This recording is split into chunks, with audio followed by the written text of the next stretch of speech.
The afternoon class passes. Once again, I find myself without a plan for something to do after school, so I head to the library to return a couple of the books I have finished reading. Walking inside, I see that there are about as many students here as there were on Tuesday, all the more evident from almost total silence enveloping the room. As I drop the books I had borrowed onto the return slot.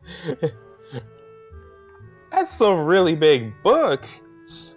Like, seriously, it's like, dunk. Yuko suddenly pops up from behind it, quite startled from the bang they make as they hit the trolley next to her. Vdunk. Just take like 10 books and just like, vunk. Sorry, Yuko. Didn't mean to startle you. No, that's fine. It happens. A lot. I'm used to it by now. Can I help you? It's okay. I think I know where everything is. Thanks anyway. I suppose I'll grab another book or two while I'm here. There's not much else to do, and after reading so much during my stay in the hospital, it's become a hard habit to break. I wander down to the fiction section towards the back of the library, scanning the bookshelves for anything that catches my eye. As I do, I look over the corner where Hanako had been the last time I was here, not really expecting anything to come of it. Surprisingly, though, she's there, absorbed completely in a fairly thick book. I decide against intruding on her like last time and get back to finding reading material. Oh, but I wanted to talk to her! After an indiscernible amount of time spent perusing, there we go, the aisles, I finally decide on a couple of books to get and slide them off the shelf. With a minimum of fuss, I quickly walk over to the counter, check out my books, and pop them into my bags as I walk out. By the time I leave the main building, sunset isn't too far away. A small trickle of students remain, but the majority have left, presumably to their homes and dorms. Feeling utterly drained, I head to my room to read the books I borrowed. There's been enough action and excitement for one day already. Yep. The first is Alice's Adventures in Wonderland. Alice in Wonderland. I remember that. I actually like the Disney version too. The original just seems like it's a huge acid trip. I know the story, of course, but I've never actually read the original book. Neither have I. I just know that it's an acid trip. It's just as trippy as I remember the story to be. With the wacky characters and nonsense plot. Yeah, nonsense. Complete nonsense. I start thinking of myself as some kind of an Alice too, haplessly tumbling down the rabbit hole into this crippled wonderland. Wow, that's mean. That's mean to say, though. Okay, that's a rather strong expression, thank you. Still, the isolated location in the overt way the school accommodates to absolutely everything is unsettling. It is like another world. I wonder why I can't shake the feeling of being an outsider like Alice, despite most everyone being so hospitable and friendly with me. Turning another page, my mind starts drifting farther away from the book. It's quiet. I can hear my heartbeat thumping against the fabric of my shirt. For some reason, it makes me feel really bad, like it has since that time in the forest with Awanako. Like I was locked in a cage with something nasty and scary. I put the book down for a while and stare at the ceiling, taking my time to shake off the feeling. Haha, that rhymes. 200 pages later, I fall asleep. I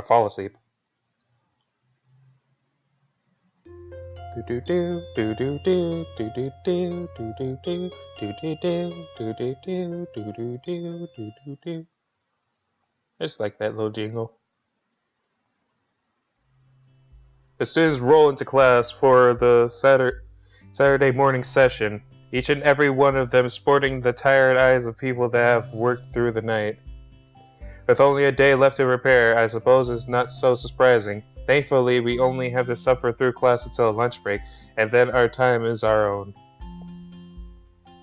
Tao lurches into class in a tired stagger. I suppose students are the only people here that enjoy their late Friday nights. Without saying a word, he scrawls Elder Scrolls, some page and question numbers on the board and slumps down at his desk. It's completely atypical behavior for him. It appears that no one in the class is going to call him out on it. Wirelessly, the students shuffle their textbooks into position and get to work. Not wanting to break the trend, I do the same. Fatigue has made the school antisocial. Not a peep is heard among the rippling papers. Oh my god, is Misha gonna shut up today? Ah! There we go. They can partly be attributed to the two empty seats behind me. For some reason, Misha and Shizune aren't present. Yay! Thank you! Thank you, she's not here. What? I'm not a dick. I just don't like them. Probably doing council work for the festival. It's very quiet without Misha present. Yeah, it is. I don't know if she was born as rowdy as she is, or if she is making up for Shizune's lack of voice. Nakai, can I speak to you for a moment? I'm so engrossed in thinking about Misha that I don't even notice Matao approaching my desk. Sure. What's that about? What's this about? It's probably better if we speak outside the classroom. This isn't gonna be good. This is not gonna be good. Usually when a teacher has to speak to you one-on-one outside the classroom, this is not good. Something about this doesn't sound too good. Thank you. But I stand up and follow him out into the hallway. Tao stands in the hallway, scratching his head as he works out what he is trying to say, not knowing what's going on. I wait silently. I heard from the school's head nurse that you had an incident the other day. Ah, so it's about that. Well, kind of, but it's not anything to be worried about. Yes it is. Anything that can endanger your health is something to be worried about. We try our best here to prepare you for life here. What? Oh, yeah, because, part of that involves knowing your limits and how to work around them. Yeah, I'm still thinking I should have done the other thing.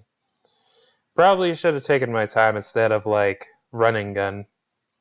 I hate run and gun. It would be remiss of me if I didn't speak up about this. Alright, I get it, I'm sorry. Tao closes his eyes in frustration, and I realize that this probably wasn't the best thing to say. Something tells me that you're not sorry. Pretend as much as you want, but this isn't a normal school. A lot of people have put a lot of time, effort, and money to make sure that you and every other student here can have the same level of education as your peers. For you to abuse that by throwing out advice, especially medical advice, is plain selfish. I'm not quite sure if this is actually how he feels, or if it is some act that he's practiced many times to guilt-trip students into doing the right thing. Either way, it's working. Yeah, if someone told me that, I'd be like, ooh, gotta get my stuff together. I understand. It's all new to me, and I apologize. I know my limits now, and I'll be sticking to them. Tao appears to lighten up a little, satisfied that his message has been received. So then, on to my next question. How are you finding your studies? I understand you were laid up for a while. We're not too far ahead, are we? I don't really think so. I tried to keep up when I was in the hospital, so it hasn't been too hard. Tao claps his chin and claps your chin. Clapping your chin, and raises an eyebrow as he absorbs this information. Is that so? I suppose there are still students out there that realize the importance of learning. I wouldn't go that far. I was only trying to keep myself occupied in my my little life support prison. Well, yeah, you gotta keep up with these things, right? That's exactly it.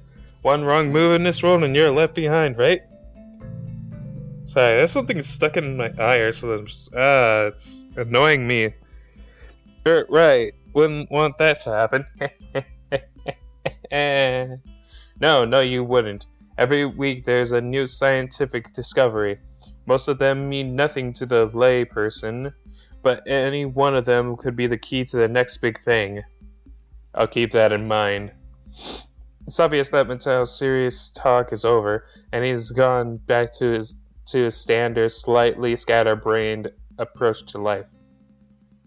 I think, in hindsight, that I prefer him this way. He's slightly more predictable in his unpredictability. It's like me. I actually am more on balance if I'm off balanced. It's weird. It's hard to explain. Well then, I think that's all I really had to say. Let's get back inside, shall we? Yeah, everyone is like lined up on the door trying to hear our conversation. True Japanese people. Yeah. No, I'm just kidding. That's only happens in anime. Right? My relief at that suggestion is unsurmountable. Sure, you're the boss, right? Matao pauses for a moment. I don't think any of my students have ever said that to me before. Yeah, I don't think you say you're the boss to the teacher. More like you're the teacher, sensei. Katawa Shoujo senpai. For an instant, I considered replying to this, but something deep in me tells me to shut my mouth and get back into the classroom. A few of the students jump at the sign on the door, rapidly trying to pretend that they are working on their questions on the board. Of course they're not. Some don't even bother, their heads slumped on the desk as they nap. Thankfully, it would appear that Matao does not even notice them. He returns to his desk and retrieves a scientific journal from one of the drawers. I guess I got to him there. The class returns to the near silence that Matao and I left in before our chat. Mixed feelings of tardiness and anticipation buzz around the room. Everyone here is either waiting for a chance to rest, or the chance to get their late-minute preparations underway. The clock on the wall slowly takes the remaining class time away, until finally the bells cry out, ending the torment. Before you all leave, I expect the answers for those problems by Monday. The class sighs as one, instantly regretting slacking off, but still acutely aware of the more pressing issue at hand. The classroom empties in a blink as everyone rushes to last-minute festival preparations. I stay behind and try to quickly finish the questions so I don't have to bother with them over the rest of the weekend, with the festival and all tomorrow. Apart from me, Hanako is the only one left, obviously waiting for Lily. It's weird that Lily comes all the way to our classroom to pick her up. I expect that moving around is at least normally harder for her than it is for Hanako. But it's none of my business. I naturally don't ask about it from Hanako. Despite the relative proximity of our desks, neither tries to strike up a conversation about that or anything else either. So an oppressive silence falls upon the classroom. Time passes in silence. It's probably just 15 minutes or so, but it feels longer. I turn pages of my notebook. Hanako turns pages of the novel she's reading. My pencil lets splinters against the paper just when I was about to finish a paragraph. The sounds of an irritated sigh and subsequent fumbling around for a sharpener feel like they're breaking the mood in the classroom. Hanako keeps her eyes firmly away from my direction. Before long, Lily's tall figure appears in the doorway. Hanako? Hey, she rushes to her. Her name is all it takes to make Hanako jump up from her desk and run to Lily. They talk quietly for a moment, but it isn't long before Lily leaves down the hall and Hanako idles back into the classroom, taking her seat once again. I watch Hanako out of the corner of my eye out of sheer curiosity at the idea that the two would be separated. For a couple of minutes, she does nothing but sit with her chin to her hand, staring at the desk dejectedly. The boredom evidently becomes too much for her, though, her slender frame reaching into her bag and pulling out a small book. Come to think of it, that isn't the one I saw her reading at the oh my gosh, what's wrong with me today? She must be quite a fast reader to get through them at this rate. Or she just has too much time on her hands. Either way, who knows? After about 10 minutes of restlessly shuffling in her seat and trying to read, Hanako closes her book and leaves too. As should I, since the assignment is all but finished and there is nothing else to do in the classroom. Not that I have anything to do anywhere else either. You could have went with Hanako! Come on! The school is a beehive of activity, but nobody pays me any heed. I saunter past classrooms filled with students frantically doing this and that, buzzing around like little worker bees. You wouldn't guess the school day is over. It's a bit quiet outside, but not by much. People zip by left and right, hurrying as quick as they can, busy and energetic. I feel the opposite. The midday sun seems to be draining all the spirit out of my body, making it feel limp all over. Warm, soft air flows into my shirt, feeling like a cushion. I yawn lazily, thinking about what I'd do. I'll drop off my books at the dorm first, and then something I haven't decided yet. Maybe Kenji is in his room. On the way to the dorms, I spot Emmy coming my way, running despite not having those weird running prosthetics on. What? Running despite not having those weird running prosthetics on. Wave at her as she skids to a stop. Yo, Hisao! Spatters away in green paint, adorn her nose and chin respectively, but her smile is wide, as it seems it always is. She leans closer to me, amplifying the feeling she is examining me. What you doing?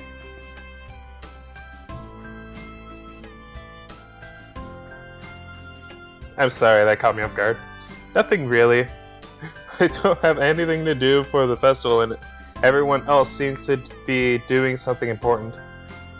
That's perfect. Now you can help me and Rin with the festival preparations. And I'm not sure if I would be of much help. That's fine. I'm not much help either. Emmy grabs my wrist and starts dragging me back into the school quite forcefully. Even her walking speed is more like jogging, making me stumble over myself simply trying to keep up. The stairs slow Emmy down a little bit. Maybe it's hard to climb with her legs, or maybe she's finally run out of breath. We go all the way back to the 3rd floor, into the seniors' hallway, ending up where I left 5 minutes ago. I could just as well have stayed here waiting for Emmy, had I known. So is Rin working on that mural too, still? That's right, she needs all kinds of paint and brushes and stuff, so I went to get them from the art classroom. And you need me to help with that? Well, Rin told me you had already helped her, so I thought you wouldn't mind. I see. So thanks to Emmy's flaky logic, here I am again, collecting stuff from the art classroom for other people. The room is empty apart from ourselves and the lonely specks of dust floating in the air. Emmy skips straight away to the back wall, taking out a tiny, crumpled piece of paper from her pocket. While she tries to make sense of the scrawling handwriting, I take a closer look at the materials lying around here. Dozens of paint cans and bottles are arranged on the shelves in a most unorganized fashion. Some look like they have been left there for several decades, relics of precious art club generations. Next to the heavy stacks of neatly piled drawing paper are boxes full of different sized brushes and unsorted crayons. I smell of paint, turpentine, and fresh paper float in the stale air, mixing in my nostrils to form that unmistakable scent of art. Emi studies her nose, comparing them to markings on the various paint cans and passes them to me as she finds the correct matches. She stretches her neck to look on the topmost shelf, but it's not quite enough. Her eye level stays below the shelf no matter what she does. Emi gives up and just looks up to the shelf longingly, like a child at a toy store, huffing it in annoyance. Yeah, look at her! Boing, boing, boing. After a moment of building anger, she starts jumping up and down, apparently trying to speed up the labels during the fraction of a second she can see them, and catch what she can. It's no surprise that she fails miserably, and almost manages to bring the entire shelf crashing down. Now I see why me lending a hand here would be useful. Come on, let me do that. You can't jump high enough, and I don't want you to hurt yourself trying. Also, I'm like twice your height. You are not. She turns around, flaring scorn, flushed cheeks and all. Just kidding, just kidding. Anyway, I'll look up there, okay? She glares at me one more time. Ow. But can't come up with a retort.